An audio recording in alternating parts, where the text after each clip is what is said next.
Hello, my name is Naguura, and today we're going to be talking about what you should be doing during the Castle Nathria release week. Alright, let's start with a list. So there's a bunch of weekly things you want to be doing, a bunch of daily things, and then there's also other things you want to be doing at any time where you don't have to do daily or weekly things. Alright, let's start with the weekly things. First of all, level 6 Torghast is going to be available now. So that means you should definitely go and do layer 3 to 6. You should already have layer 3 unlocked from the last weeks. So you should do layer 3 to 6 on one of the wings that are available. And then you should do the 6th layer on the other wing that is available. Alright, then you should be doing your Renown quests. You should do the Souls Farm in the Maw, you should do the weekly Covenant quest, and you should be doing the campaign quest if available to make sure your Renown is as high as it can be, unlocking those soul binds that will give you player power for the raid. Then you should be killing the world bosses as they are unlocked now, and the world bosses can award you with Conduits, and it can also give you legendary recipes and of course also items that can be an upgrade for you. So make sure you do the world boss. Alright, number 4 on the list is going to be the raid, of course. Castle Nathria is available on normal and heroic difficulty. Mythic and LFR will unlock the week afterwards, so don't worry about that yet. But you should do as many normal mode bosses and as many heroic bosses as you can possibly do. Now let's quickly talk about the Great Vault. The Great Vault is actually going to be unlocked the week after the heroic and normal mode week, but it's incredibly important to unlock as many choices as possible for your main character at least, because that gives you a greater chance on getting a good item. So the way the Great Vault works, it's kind of like your weekly chest, as it was in BFA and in Legion. But you can now unlock multiple different items. You still only get one item per week from that vault, but you can get more choices by doing more content. All right, so there's 3 different ways you can get items: through PvP, through M+, and through raiding. There's 3 different item choices that you can get at max through the raid, and those 3 item choices will actually be raiding loot from the raid.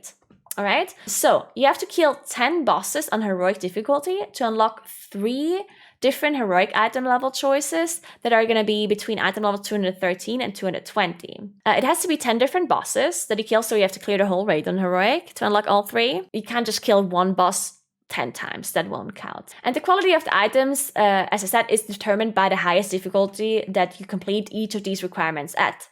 So if you cleared 10 out of 10 normal mode, but you only did 7 out of 10 heroic, then your first 2 options will be heroic item level, but your third option will be normal mode item level. And one thing to mention as well is that if you haven't killed a boss on the heroic level, like for example, if you haven't killed the last 2 bosses on heroic, then you won't be able to get loot from those last 2 bosses. So the 220 item level loot will not be available to you. All right, moving on to the Mythic Plus dungeon rewards, and that one is a little bit more complicated, so I'm gonna give you some examples later on. But the way it works is to unlock the most choices is to do 10 times plus 14 Mythic dungeons. Now, this actually could be kept in the first week because almost always, at least in BFA, the first time you managed to get the weekly chest, the loot was kept. So it's possible that the highest item level that you can get from the end of week chest could be a plus 10 instead of a plus 14 as it is usually. But let's just assume it isn't kept for the purpose of this video and just keep an eye out for Wowhead. I will also write it in the description below of this video or put a disclaimer somewhere on the video if this actually changes and it lowers. So let's assume it is 14. And in this case, you would have to do 10 times plus 14 mythic dungeons to unlock all 3 of the highest options in your vault. The other items are going to be determined depending on the highest key you've done last idea, the 4th highest key you have done, and the 10th highest key you have done. So the way this works sounds more difficult than it is, so let's just look at an example. So in these examples here, we have 3 different weeks where the player did 14 keys every week.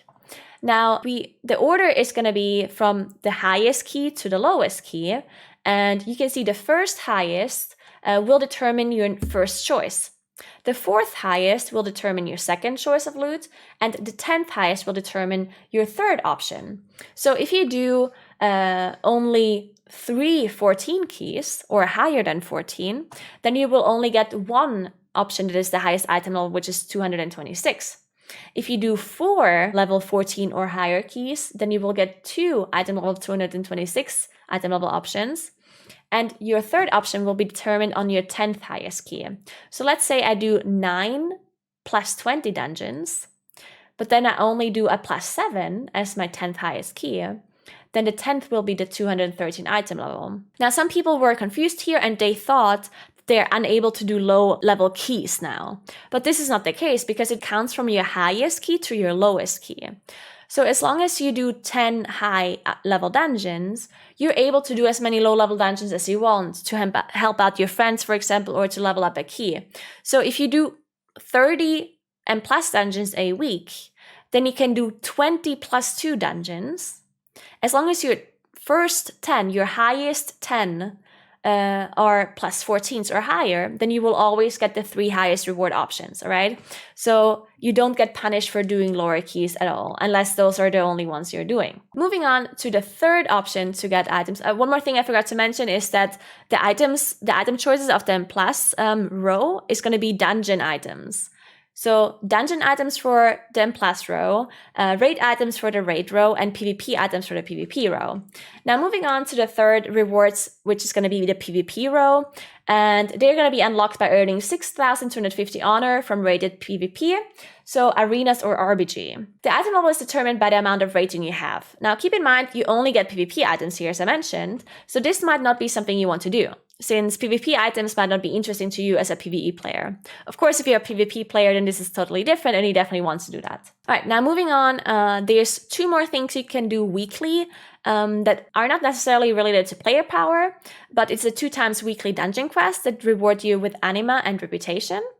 And there's 1 to 2 weekly PvP quests that also reward you with anima and reputation. So if you care about those 2 things, then you should do them. Otherwise, you can just skip those.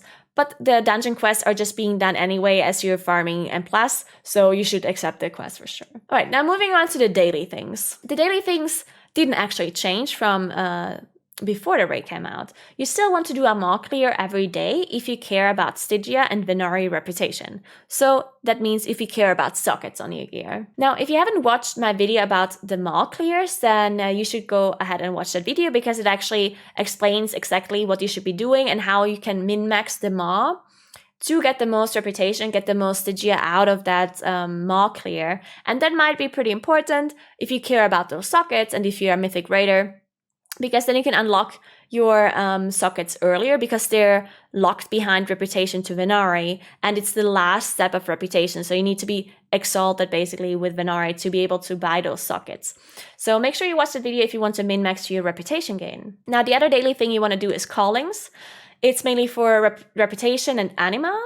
And there's some random conduit drops, but all of the conduits should be unlocked now anyway, because most conduits drop in dungeons on world bosses and the raid, and those should be higher item level than the conduits that drop from the callings, because our renown levels are still pretty low at the start when the raid comes out. So I'm pretty sure that M+ world bosses and the raid, they will drop higher conduit item level than the callings. All right, so once you have done all the weekly things and all the daily things, then what should you do with the rest of your time if you have that extra time? If you have that extra time, you should definitely be filling that with Mythic Plus.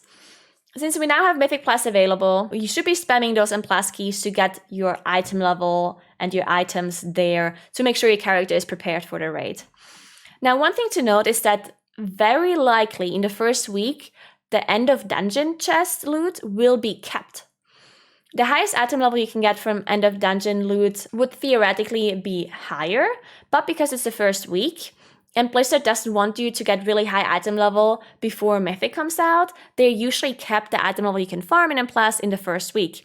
I assume it's going to be kept at Mythic +6, and that will mean that you can get 197 item level from the dungeon. Keep in mind that it might be possible that it's kept on a different level. It might be kept at +4 already. I'm not sure. If that's the case, if it's not +6, I will put a disclaimer here or put it in the description below. So just keep an eye on that if anything changes.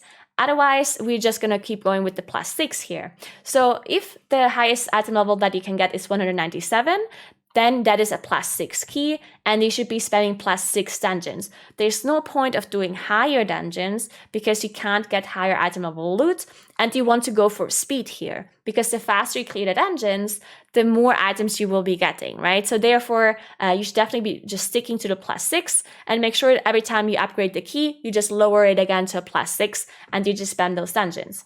One more thing to note is that Conduits start dropping now as well on higher item level because of the Mythic Plus. They're going to be dropping on item level 200, and therefore you should be looking at your best in slot potency conduit. If it drops from a dungeon, then you might want to be spamming that specific dungeon to get your potency conduit on that higher item level. All right, this is it. This is all the things you should be doing in the release week of Castle Nathria. And I wish you all the best of luck with the raid. I hope you and your guild are doing well, and I hope your character gets all the items in the world, and I hope you're having a good time. One more thing I wanted to mention at the very end, there's no bonus coins anymore, so don't be worried about not having those. They are not available in Shadowlands, all right? So no bonus coins. And yeah, that's it. That's gonna be it from me today. Thank you so much for watching. If you want more videos like these, check out my channel, subscribe to my channel, ring the bell to make sure you get a notification every time there's a new video out. And if you want to check out my stream, I'm streaming over at twitch.tv Naguura almost every day, and I'm also going to be streaming the raid.